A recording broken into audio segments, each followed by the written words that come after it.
Kamusta kayo? Kung meron kayong kwentong kababalaghan na nais niyong ibahagi, pwede niyong isend sa email address na nasa description ng video ito. Yun lang po. Tuloy na tayo sa kwento. Palagi dapat nating pinapaalalahanan ang sarili na ang kasakiman ay may karampatang kapalit. Ito ang naging isang masaklap na aral para kay Jelay. Si Jelay ay isang 20 taong gulang na estudyante ng arkitektura. Galing siya sa isang tamang pamilya. Yung bang hindi mayaman, hindi rin naman mahirap. Pero kahit ganon, ay nakukuha nito ang mangilang luho. Yung nanay niya kasi OFW sa Dubai at para makabawi kahit papaano sa anak, ay kadalasan niya itong pinagbibigyan tuwing may hinihingi itong materyales na mga bagay. Hindi pa niya nakikitang muli ang nanay niya magsimula nang umalis ito noong 10 taong gulang pa lamang siya. Pero syempre, palagi naman itong kausap ang ina sa pamamagitan ng internet. Palibhas ay ipinalaking nasanay sa luho, ay medyo hindi maganda ang ugali ni Jelay. Mapangmata at may pagkamaarte pa. At dahil doon, ay mistulang bratinela rin ito kapag hindi niya nakukuha ang gusto niya. Nagdaan ng ilang buwan, ay malas namang nawalan ng trabaho ang nanay ni Jelay. Nagsara kasi ang pabrikang pinagtatrabahuhan nito. Nang mabalitaan, ang unang reaksyon ni Jelay ay pagkalungkot at dismaya kasi hindi na mabibili ang iPhone X na ipinangako sa kanya. Hindi man lamang nito naisip ang magiging kalagayan ng ina niya. Ngayong wala na itong trabaho at nasa ibang bansa pa siya. Dahil sa tampo, hindi na nito ulit pa sinagot ang mga tawag at mensahe ng nanay niya. Talagang legit na spoiled brat itong si Jelay. Yung bang akala mo sa mga pelikula lang nangyayari. Kinabukasan, ginabi si Jelay sa paggagala kasama ang tropa niya. Inabot na rin siya ng alas 9 ng gabi kaya nag-text siya sa tatay niya na mahuhuli na naman sila ng pag-uwi. Paalam niya, ginabi na naman sila dahil abalang-abala sa pag-aaral sa silidaklatan ng kanilang universidad. Gawa ng may kotse naman ang isa sa mga kaibigan ni Jelay, ay hindi na ito nagpasundo pa sa tatay at sinabihan na may maghahatid naman sa kanya. Ang kaso lang, sa pag-uwi nila ay napagtripan si Jelay ng mga kasama niya. Ibinaba siya sa may kakahuyan malapit sa kanila at sinabihang maglakad na lang kasi baka masuka pa siya sa loob ng sasakyan. Nag-inuman rin kasi sila nung gabing yun. Kahit na nahihilo at naiinis, ay lumabas si Jelay ng kotse at naglakad. Habang nasa daan ay nakapagtatakang mausok ang lugar. Pero wala namang nagpapausok o yung nagsusunog ng mga basura o mga natuyong dahon. Late na rin kasi ng gabi yun eh. Patuloy lamang siya sa paglakad ng may namataan siyang sumusunod sa kanya na isang maliit na tao. Halong pagkalasing at pagkatakot ang bumalot kay Jelay nung mga oras na yun. Lakad, takbo. Lakad, takbo. Umaasa siyang matatakasan niya kung ano man yung bumubuntot sa kanya. Maya-maya pa inipon niya lahat ng lakas ng loob niya.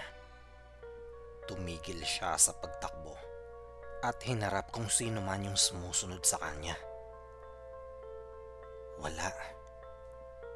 Ilang segundo siyang nakatayo lang. Nagmamasid. Naghihintay. Pero wala talaga. Nang ibalik ni Jelay ang tingin niya sa kabilang direksyon para sana ituloy na ang pag-uwi, napatigil ito nang makita niyang isang maliit na matandang nakangiti sa kanya. May tangkad ito na 4 na talampakan lamang. Merong mahaba't puting-puting buhok. Bigoting napakaputi rin na abot hanggang tuhod niya. at nakasuot rin yun ng berdeng kamiseta at balabal. Dahil sa gulat, napaluhod si Jelay at hindi na napigilang masuka. Lasing na rin kasi talaga siya eh. Maya-maya pa, lumapit yung matanda sa kanya. Naliligaw ka ba? Hindi makasagot si Jelay. Iniisip niya kasi kung ano ba yung kaharap niya. Kung tao ba yun o isang duwende. Pero hindi naman pwedeng duwende kasi yung mga duwende dapat mas maliit pa dun eh. Gulong-gulo na yung babae. Please, sir? Makikiraan lang po ako. Kailangan ko na pong umuwi. May gagawin pa po akong plate sa bahay. Nanginginig na pakiusap ni Jelay. Sinagot naman siya ng matanda na kilala daw niya si Jelay at natitipuhan niya ito. Nagpakilala rin ang matanda. Siya daw ay si Luntian na nagmula sa isang lahi ng mga duwende. Dagdag pa nito na sabihin lang daw ni Jelay kung meron siyang mga kagustuhan. Pero tandaan na ang lahat ng kahilingan ay may mahalagang kapalit. Lalo na kung ito ay kasakiman. Napalunok ng laway si Jelay sa mga narinig niya at nanlaki yung mga mata niya.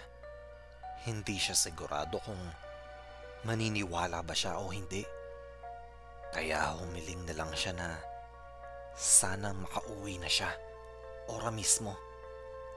Sa isang kumpas lang ng duwende ay nasa kwarto na si Jelay. Dahil sa pagod at kalasingan ay agad itong nakatulog.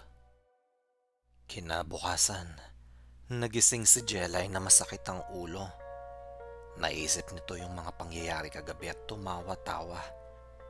Para sa kanya, dulot lang lahat yon ng kalasingan niya. Maya-maya pa nakita niya si Luntian na nakaupo sa may bintana. Nanlaki yung mga mata ni Jelay, lalo na't sakto pang pumasok yung tatay niya para tanungin kung paano siya nakauwi kagabi. Medyo nataranta siya ng konti pero para bang hindi naman nakikita ng tatay niya yung duwende. Kaya naging normal lang ang pagsagot niya sa ama niya. Agad din namang umalis yung tatay niya at dalian naman nagsalita si Luntian. Pinaalalahanan niya si Jelay na kayang-kaya niyang ibigay lahat ng gugustuhin niya. Pero may mahalagang kapalit. Mahalaga? Gaya ng ano? Tanong ni Jelay. Sagot naman ng duwende na huwag siyang mag-alala kasi hindi naman siya ang mapapahamak kundi ibang tao na sa bawat kahilingan ay pagkakaloob sa kanya may mawawala sa ibang tao. Ah, ganun ba? Hindi naman pala ako yung mawawalan Easy naman. Sabi ni Jelay sa isip niya. At kung ganon, Luntian, bigyan mo ako ng kotse. Ngumiti naman yung duwende, sabay kumpas ng kamay niya. At pagkatapos ay tinuro ang bintana.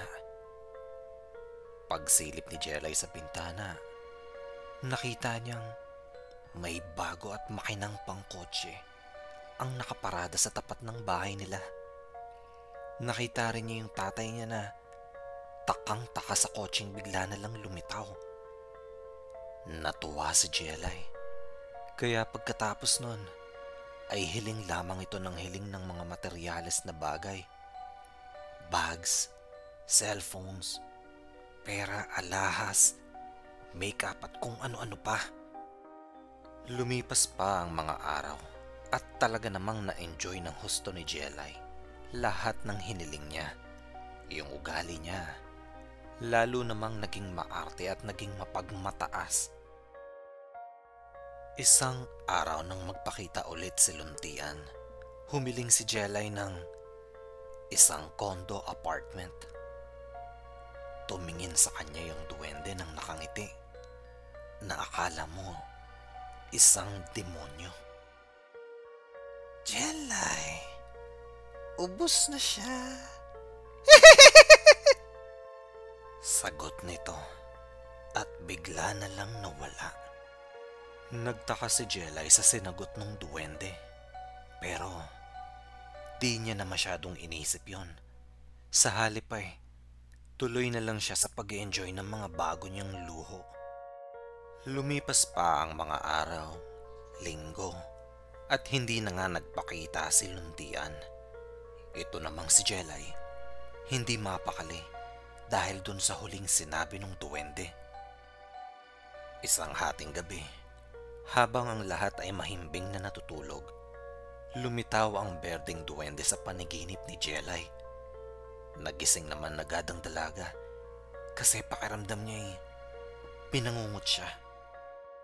Pagmulat ng mga mata ni Jelay, nakita niya si Luntian na maladyablo ang ngiti, gaya nung sa panaginip niya kani-kanina lang.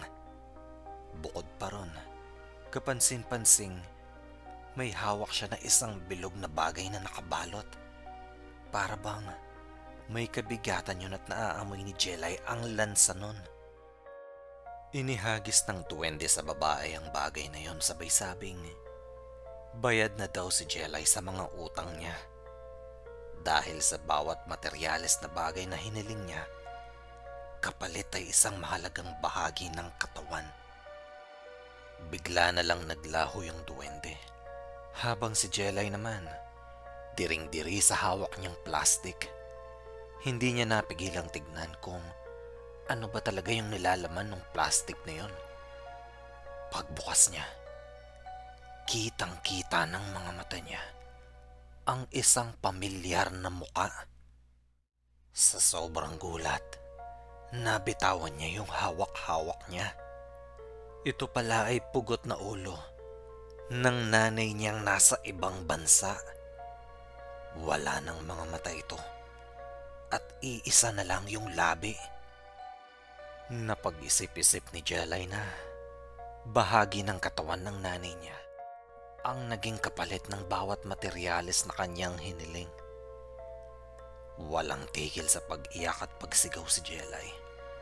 At dahil sa pangyayaring yon, nawalan siya ng katinuan.